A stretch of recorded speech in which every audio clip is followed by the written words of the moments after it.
Bonjour à toutes, bonjour à tous, bienvenue dans What a Game, le podcast sur le foot anglais. J'espère que vous allez bien. Pour cette nouvelle émission, je suis accompagné, comme toujours, par mon compère, mon comparse, mon complice, c'est Damien. Comment ça va aujourd'hui ? Très bien, matinale comme émission, donc on est là, on est cool, on est ensemble, en plus, donc trop bien. C'est vrai, ça arrive de temps en temps, petite session d'enregistrement, il y a quelques petites émissions qui vont venir au fur et à mesure des semaines. On est là, sous un soleil croix-roussien, mais non pas encore. Ils annonçaient le soleil, mais on l'attend. Il va finir par sortir comme tout croix-roussien, le dimanche, c'est après-midi. Ah bon, d'accord, très bien. Écoute, on sera sûrement encore là. Aujourd'hui, c'est un journal du foot anglais. On va décrypter un petit peu l'actu. Il y a 2-3 petites choses à dire au programme de cette émission. Déjà, on va parler de West Ham. West Ham encore, qui nous désespère toujours et qui a viré son coach Graham Potter et qui en a nommé un autre, Nuno Espirito Santo. On va parler un petit peu de ça. On va parler de Liverpool. Liverpool qui connaît un début de méforme, on va dire. Après, on va nuancer ou pas tout ça. Mais en tout cas, ça fait parler et on va en discuter un petit peu. Et puis, on va parler aussi des bonnes surprises de la saison, à savoir Bournemouth et Crystal Palace. Il y a 2-3 petites choses à dire. On est là pour une trentaine de minutes pour décrypter un petit peu tout ça. Est-ce que t'es chaud, Damien ? Ah ouais, mais grave, toujours. Eh ben, ça fait plaisir. Écoute, ce que je te propose, c'est qu'on commence par nos amis de West Ham. West Ham, depuis le départ de David Moyes, c'est très compliqué. L'année dernière, on a une saison vraiment pas terrible du tout. Et cette année, ça allait encore. On a eu l'arrivée de Graham Potter l'année dernière en remplacement de Julen Lopetegui, le running gag de cette émission.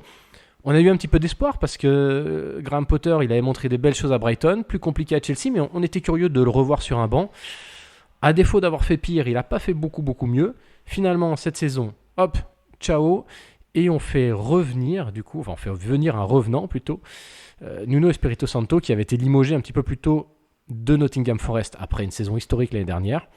Damien, tout simplement, qu'est-ce que tu penses déjà dans un premier temps de l'éviction de Graham Potter et dans un second temps de la nomination de notre ami Nuno Espirito Santo ? Et pour notre très cher ami Graham, enfin, j'allais dire, parce que c'était trop compliqué. Alors peut-être que l'effectif l'aide pas forcément, mais dans un sens, c'était trop pauvre. Comme tu l'as dit, moi j'ai adoré sa période à Brighton. Chelsea, quand t'as 6 équipes possibles, c'est compliqué. On lui a pas laissé non plus trop de temps, ça c'est vrai. Donc bon, pour West Ham, je pense que c'est mieux. Il fallait, de toute façon, dans tous les cas, créer un électrochoc. C'est le jeu des chaises musicales, c'est la sack race, on le sait, en Angleterre c'est toujours un petit peu pareil. Et Nuno, Nuno il a fait du très bon travail l'année dernière à Nottingham. On sait à peu près quel style de jeu ça va être de la transition rapide. Il a de quoi faire, honnêtement. Moi je trouve qu'il a les joueurs pour avoir cet esprit là de jeu. Il faut que ça prenne. Moi j'ai été un petit peu un petit peu surpris parce que c'est vrai que je l'avais pas vu venir l'éviction de Nottingham Forest, très honnêtement, parce que les résultats étaient là, même s'ils s'entendaient pas du tout avec notre cher ami Marinakis. Je trouvais ça un peu fort de café quand même de le faire partir aussitôt dans la saison. Mais bon, écoute, il a retrouvé un banc, pas n'importe lequel, celui de West Ham. Maintenant, il y a tout à faire, il y a tout à prouver. Un effectif comme celui-ci peut pas rester aussi bas au niveau du classement. Oui, c'est sûr. Pour Graham Potter, comme tu dis, je suis assez d'accord. Le passage à Chelsea, pour moi, était un peu à nuancer parce que c'est vrai qu'il n'a pas eu beaucoup de temps. Et en effet, il avait fait du très bon travail à Brighton. Bon, on n'a clairement pas vu, en tout cas, à West Ham, d'amélioration. Avec Nuno Espirito Santo, je suis pas sûr que ce soit le retour du beau jeu.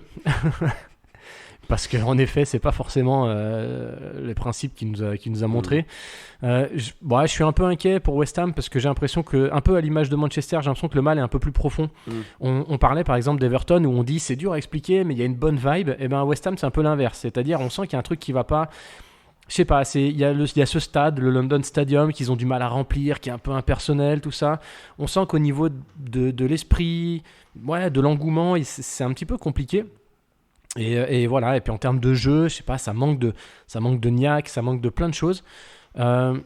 Très honnêtement, je sais pas trop quoi en penser, mais je sais pas si c'est vraiment le changement de coach qui va insuffler quelque chose de cool.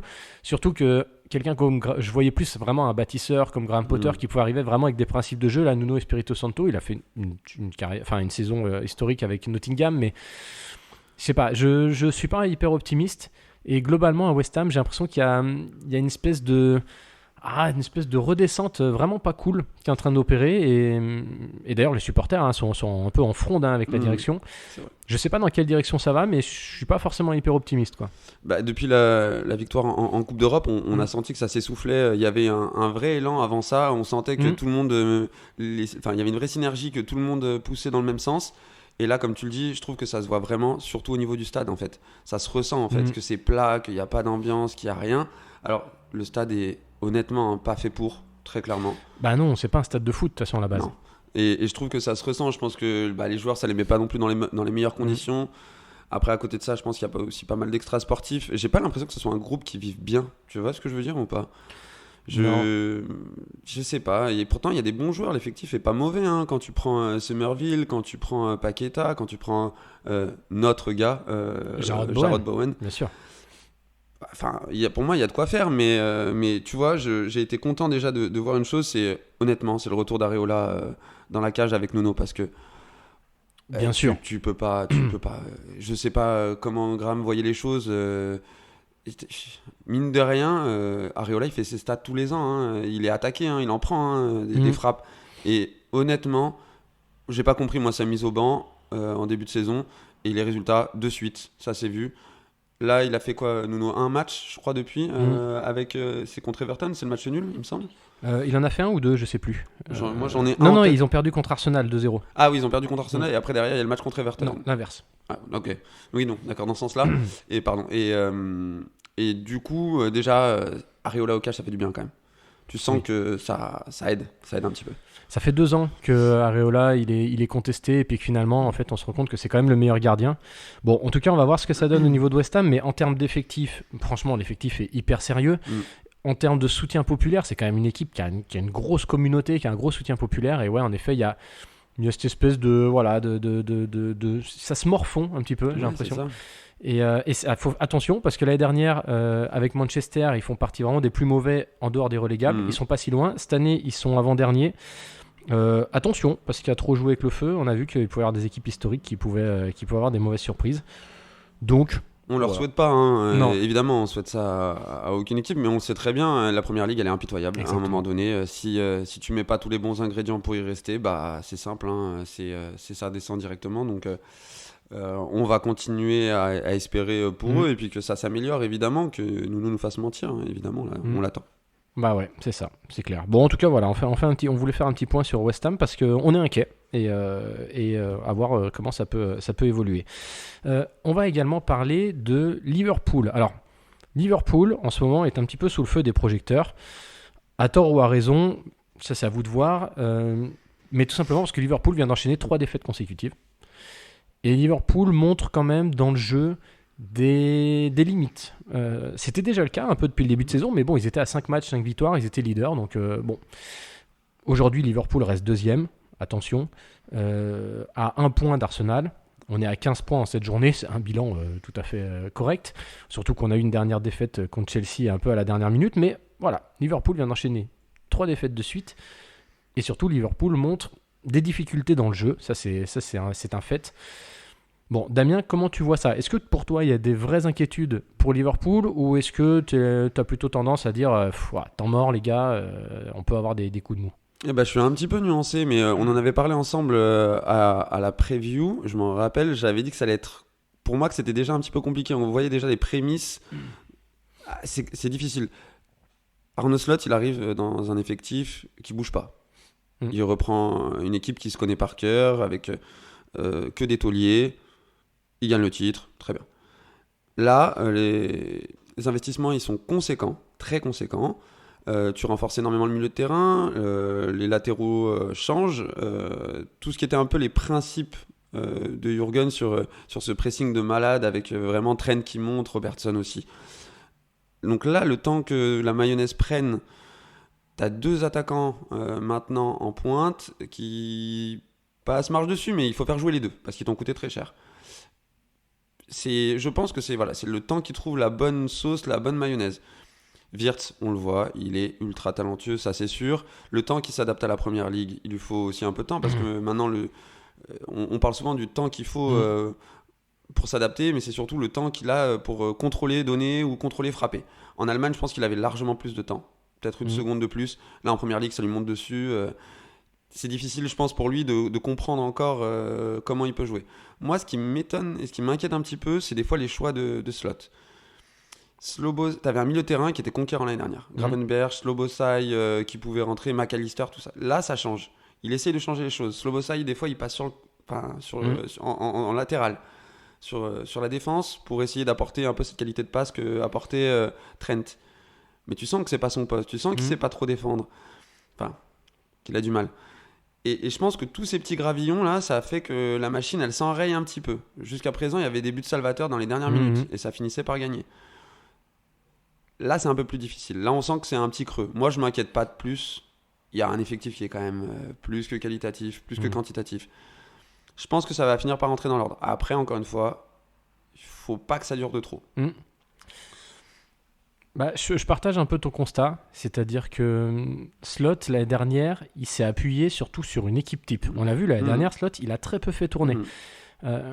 On a vu d'ailleurs qu'à un moment dans l'année, ils l'ont un peu payé en Ligue des Champions, tout ça, parce que l'équipe s'est un peu essoufflée.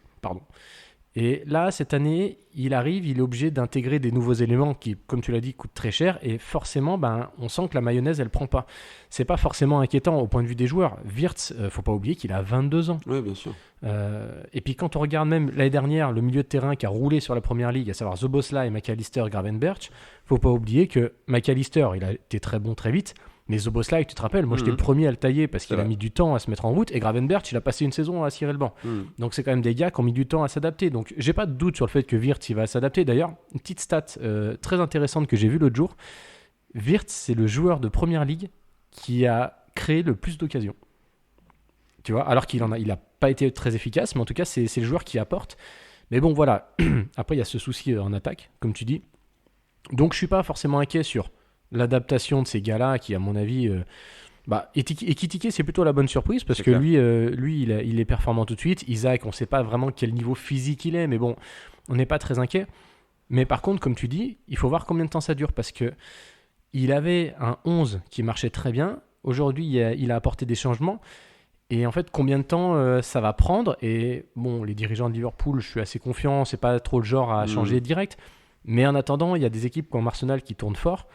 Et je pense que les difficultés, elles sont expliquées par ça, par ces joueurs ou par ces postes qui n'ont pas été comblés. En arrière droit, Frimpong a fait des bonnes choses, mais on sent que c'est pas le niveau d'Alexander-Arnold. Connor Bradley, sur lequel j'avais beaucoup d'espoir cette année, il monte de grosses limites. Kerkez, qu'on aime beaucoup, pour l'instant, on a vu qu'en alternance avec Robertson, Robertson n'était pas moins bon, en tout cas. Et on se rend compte même là dans les attaquants que limite, c'est Chiesa qui monte le plus de belles choses. Donc, voilà, je suis pas inquiet sur le long terme, mais est-ce que ce long terme, ils vont l'avoir pour continuer à mettre tout ça en place? Je sais pas, mais en tout cas, oui, il y a des vraies difficultés et ça va pas, Liverpool va pas finir 8e, mais dans la course au titre, ces difficultés, elles peuvent faire mal, attention. Là, tu lâches des points, tu perds des plumes sur des matchs qui sont importants, on le sait, hein, c'est des moments un peu charnières, même si le moment le plus clé, ce sera le Boxing Day, hein, comme chaque année quasiment, mais moi, la question que je me pose réellement, alors, évidemment, avec la saison l'année dernière de Salah et de Van Dijk, évidemment, tu les re-signes, ça c'est évident. Tu les re-signes cher, mais c'est normal, parce que c'est les tauliers, c'est les darons, c'est normal. Salah, cette année, est-ce que pour lui, le plus important, c'est pas la CAN? Je sais pas. Il y a la CAN, il y a la Coupe du Monde, j'en sais rien. Ça, tu vois, mais... Ouais, quand même, non. Je suis pas sûr. Moi, c'est une vraie question que je te pose j'entends.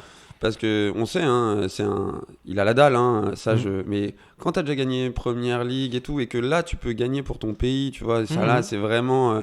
avec l'Égypte, il s'est souvent blessé dans des moments charnières, dans des moments clés. Et je pense qu'il a vraiment, dans un coin de sa tête, il faut que je gagne quelque chose pour l'Égypte, tu vois. Je crois qu'il a rien gagné avec l'Égypte. Hein. Je sais plus. Il me semble, hein. Je crois qu'il a pas de CAN. Hein. Mais tu sais quoi, je vais te rappeler quelque chose. Est-ce que tu te souviens, quand on avait fait la preview et qu'on parlait de Liverpool, on avait dit Slot, c'est pas un adepte du turnover. C'est-à-dire que Slot, il avait un 11, il s'est beaucoup appuyé sur ce 11-là. Et voilà. Et on a vu ses limites et on s'est dit, l'enjeu cette année, c'est qu'il va avoir un effectif ultra conséquent, c'est de voir comment il ajuste ça. Et c'est exactement ce qui est en train de se passer. Ouais, c'est vrai. Et là, on voit pour l'instant qu'il y a des limites. Parce que je pense qu'il est... D'ailleurs, le dernier match contre Chelsea, il a mis Wirtz sur le banc.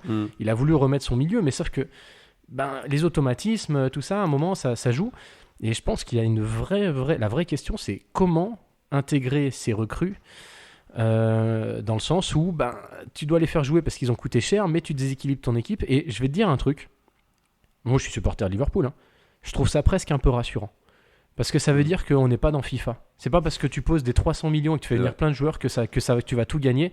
Et le football, on le voit, c'est pas ça, en fait. Et moi, qui suis pas un adepte de balancer des millions et faire venir tous les joueurs dispo, il y a presque un petit côté rassurant, tu vois. Je suis complètement d'accord avec toi. Même en PL, tu vois, parce qu'on pourrait dire en PL, le plus simple, c'est d'avoir un gros chéquier. Mais là, on voit que les ajustements sont pas encore au top. Et c'est super intéressant par rapport aussi à la posture d'Arne Slot. Parce que du coup, là, il a tout approuvé cette année. Il a vraiment la pression. L'année dernière, il arrivait sans pression. Tu passes après Jürgen, tu passes après la légende. Quoi que tu fasses, personne t'en voudra. Là, t'es champion. Donc à un moment donné, faut pas... Et t'as l'effectif.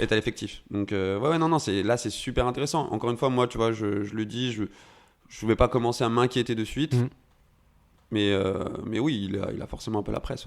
Ouais, c'est clair. En tout cas, je pense que la clé va être de la façon dont les recrues vont s'adapter, ou les choix qu'il va devoir faire. Parce qu'à mon avis, il va devoir faire des choix. Ouais. Il y a un moment, il n'y a pas le choix. On en a parlé. Un gars comme Wirtz, ok, il a coûté 130 millions, il faut le faire jouer. Mais un gars comme Szoboszlai, tu crois qu'après les saisons qu'il vient de faire, il va accepter de jouer arrière droit toute l'année? Il va falloir faire des choix, il va falloir les justifier. Et ouais, comme tu dis, ça va être très intéressant. Et bien malin celui qui dira comment il va s'en sortir là-dedans. Ah, exactement. On a hâte de voir comment ça va poursuivre. En plus, ça va jouer avec la Ligue des Champions. Ah oui. Ouais. Bon, ça va être cool. Et Arsenal, cette année, rigole pas. Donc, va pas falloir laisser traîner trop de points en route, c'est sûr. Exactement. Bon, c'était un petit point sur Liverpool. Parlons un petit peu. Alors, cette année, il y a deux équipes qui régalent bien. On va parler peut-être de la plus surprenante. Bournemouth, 4e, à 2 points d'Arsenal, à 1 point de Liverpool. Bournemouth, l'année dernière, fait une super saison. Et à l'intersaison, ils se font dépouiller en défense. Et il y a des gens la plupart des observateurs les voyaient redescendre d'un coup. Et puis il y en a quelques-uns qui, pas me jeter des fleurs, mais voilà, j'en profite un petit peu quand même, qui étaient plutôt optimistes. Et en attendant, Bournemouth sera encore une putain de saison, excusez-moi le terme.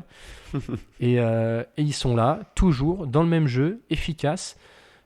Une défense finalement remaniée, mais qui fait largement le taf. Et puis le milieu de terrain, les éléments offensifs, en sachant que, n'oublions pas qu'il y a un Justin Kluivert qui a été assez absent jusqu'à maintenant. Dame, t'as suivi un petit peu Bournemouth ou pas? Ouais, à chaque année on a notre darling. Moi je te laisse Bournemouth et je prendrai celle qu'on fera après. mais oui, honnêtement, on en a parlé, je donnais pas cher de leur peau. Quand tu perds Huysen l'année dernière, quand tu perds ta défense, Zabarni aussi, Kerkez et Kepa. Voilà, typiquement.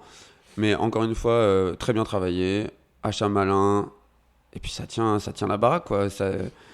Après, très honnêtement, ils ont un joueur qui fait la diff. Devant Semenyo, il est en train de complètement montrer à tout le monde que il va falloir compter sur lui sur les prochaines années en PL, parce qu'il a beaucoup de qualités. Il est rapide, il est adroit devant le but, il est même limite glacial. C'est ultra précis. Non, vraiment, c'est un joueur que j'apprécie énormément. Je suis même curieux qu'il n'y ait pas eu vraiment la queue pour lui. Je sais qu'il y a pas mal de clubs qui se sont renseignés et Bournemouth a montré les dents. Moi, tu vois, l'année dernière, j'aurais pas parié sur lui. J'aurais plus dit Justin Kluivert à la rayure, tu vois, qui faisait une très très grosse saison. Mais Semenyo, il est sur sa lancée de l'année dernière. Plein de confiance. Non, franchement, très très bel effectif. Ils sont à leur place. Ils ont battu. Moi, j'avais regardé le match contre Tottenham. J'en ai vu quelques-uns quand même de cette année. Ils nous ont battu 1-0 sur grosse défense. Et puis ils t'agressent, quoi. De suite. Ils sont là, ils te montent dessus. Franchement, c'est vraiment du joli football. Moi, c'est vraiment le genre d'équipe que j'ai envie de voir et de continuer à regarder en première ligue, quoi. C'est clair. Je te partage, tu le sais, comme tu dis, on a nos petites darlings tous les ans. Moi, ça fait 2 ans que Bournemouth me fait particulièrement kiffer. Iraola, incroyable travail. S'il vous plaît, faites qu'il n'aille pas à Manchester. Laissez-le tranquille, vraiment. N'allez pas l'enterrer là-bas. Avec un style de jeu, comme tu dis, qui est pas dans un vrai jeu de possession qui est plus sur de la Mhm. transition rapide, mais quand même très intelligent dans les sorties de balle, dans la construction.